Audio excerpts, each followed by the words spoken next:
अस्सलाम वालेकुम जी। Welcome back to my YouTube channel. वैसे तो मुझे ख़ुद अपने आप को वेलकम बैक करना चाहिए अपने यूट्यूब चैनल पे। पिछले काफ़ी अरसे से तकरीबन 1 साल से मैं वीडियोस नहीं बना रहा था। वैसे फ्रैंकली स्पीकिंग ये जो फाइनेंशियल फील्ड है ये मेरी अपनी फील्ड भी नहीं है। मैं बाय प्रोफेशन सॉफ्टवेयर इंजीनियर हूँ।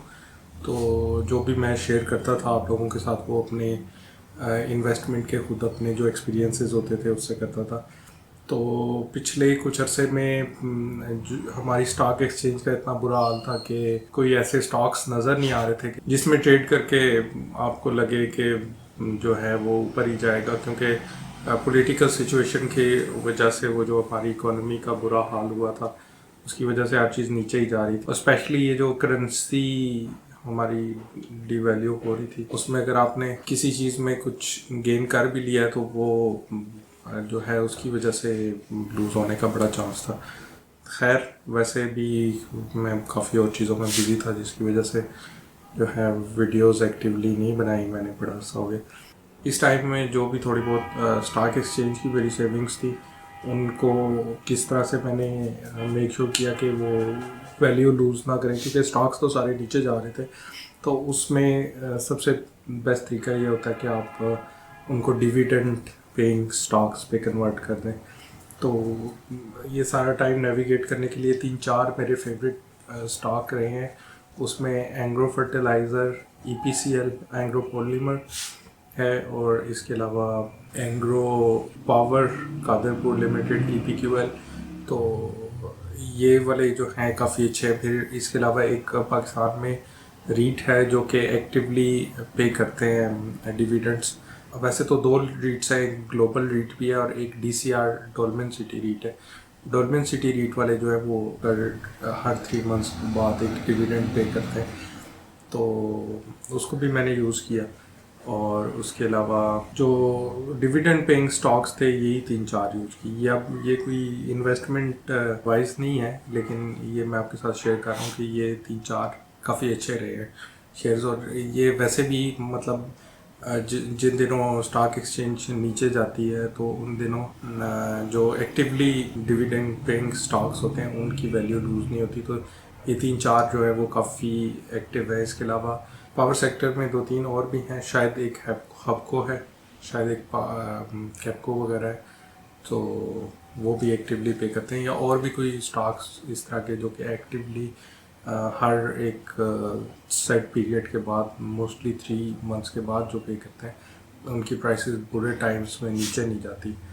अगर थोड़ी बहुत जाती भी हैं तो वो दोबारा से बहुत जल्दी गेन कर जाती हैं, और अगर गेन ना भी करें तो डिविडेंड से आपका जो है वो हर 3 मंथ्स बाद उसके पे उठाते रहते हैं, तो वो आपका स्टॉक ऊपर नीचे हो भी तो आपको नुकसान नहीं होता। तो खैर उस तरह से वो सारा टाइम गुजरा। तो अब स्टॉक एक्सचेंज जो है वो काफ़ी अच्छी मूव्स बन रही है। स्टॉक एक्सचेंज में जुलाई के स्टार्ट में थोड़ी सी वो ऊपर जाना शुरू हुई थी, तकरीबन 48,000 पे चली गई थी। फिर अगस्त के स्टार्ट तक वो वापस जो है वो 44 पे चली गई थी। लेकिन 44 के बाद अब जब से ये केयर टेकर गवर्नमेंट ने कुछ टैक्सेस वगैरह ज़्यादा लगाए हैं वहाँ पे, और बाकी कुछ रिस्ट्रिक्शंस लगाई हैं डॉलर के आउटफ्लो पे। अब ये कोई इतने अच्छे इकदाम तो नहीं है, लेकिन फिर भी इसकी वजह से वो थोड़ा जो रुपये की प्राइस है वो बेहतर हुई है। तो उसकी वजह से जो है वो स्टॉक एक्सचेंज काफ़ी अच्छा परफॉर्म कर रही है, बल्कि ऑल टाइम हाई पे इस टाइम पे 55,000। तो अभी जो लेटेस्ट कैंडल्स मैं देख रहा था उसकी बिल्कुल ऐसा ट्रेंड बना हुआ है कि वो फ़िलहाल तो ऊपर ही जाएगा। हाँ, टेक्निकली उसमें नीचे जाने का कोई इम्कान नहीं है, लेकिन जो हमारे मुल्क के हालात हैं ना, अगर पॉलिटिकल कोई मसला हो जाता है, ये जो PDM वाली पार्टीज़ हैं ये अभी तो एक पेज पे ही हैं मोस्टली, इनमें कोई फटा पड़ जाता है तो फिर नीचे जाने का चांस है। क्योंकि इमरान खान और PTI को तो इन्होंने फ़िलहाल साइडलाइन कर ही दिया किसी तरीके से मिलके। ये भी कुछ अनफॉर्चुनेट चीज़ें हैं, लेकिन इनका बस फ़िलहाल जो है इसकी वजह से थोड़ा सा वो स्टेबिलिटी नज़र आ रही है।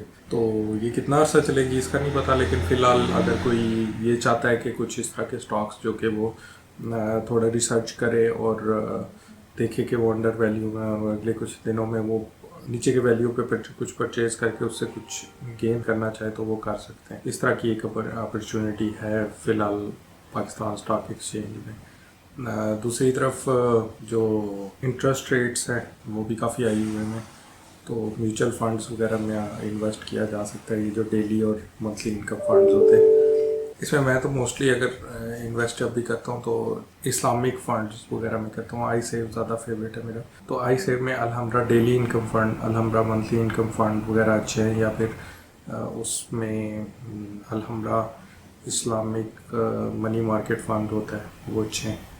तो ये अलहम्रा से जो भी स्टार्ट होते हैं ना वो इस्लामिक शरिया बेस्ड होते हैं, और जो पाकिस्तान से स्टार्ट होते हैं आई सेव के अंदर वो शरिया बेस्ड नहीं होते। इस टाइम पे तो इंटरेस्ट रेट्स काफ़ी हाई हैं, 20% ईयरली पे आउट्स हैं, तो उधर भी पार्क किए जा सकते हैं पैसे। बल्कि पाकिस्तान स्टॉक एक्सचेंज जो पिछले कुछ अरसे में नीचे गई हुई थी, उसका एक रीज़न ये भी था कि जो रिस्क फ्री अर्निंग के एवेन्यूज़ हैं, जैसे ये म्यूचुअल फंड्स वगैरह हो गए या डायरेक्टली सेविंग अकाउंट में अगर कोई पैसे रखता है तो उस पर काफ़ी अच्छे पे आउट्स आ रहे थे।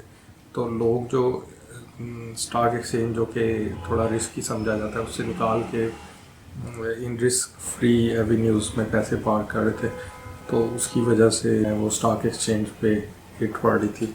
अभी आहिस्ता आहिस्ता जैसे डॉलर भी स्टेबल हो गया है और इकोनॉमी भी थोड़ी बेहतरी की तरफ जाएगी, तो मेरे ख्याल में स्टेट बैंक ये भी सोचेगा कि अब हम आहिस्ता आहिस्ता जो इंटरेस्ट रेट है उसको भी नीचे लाएं, क्योंकि वैसे तो किसी भी मुल्क का इंटरेस्ट रेट बढ़ना और इतनी ज़्यादा हद तक बढ़ना तो बहुत ज़्यादा अलार्मिंग बल्कि नुकसानदेह चीज़ होती है, क्योंकि लोग ग्रोथ की तरफ नहीं जाते, वो फिर वो पैसे को इन्वेस्ट करके बस एक जगह पे रख के तो उससे वो लेने की कोशिश करते हैं बेनिफिट।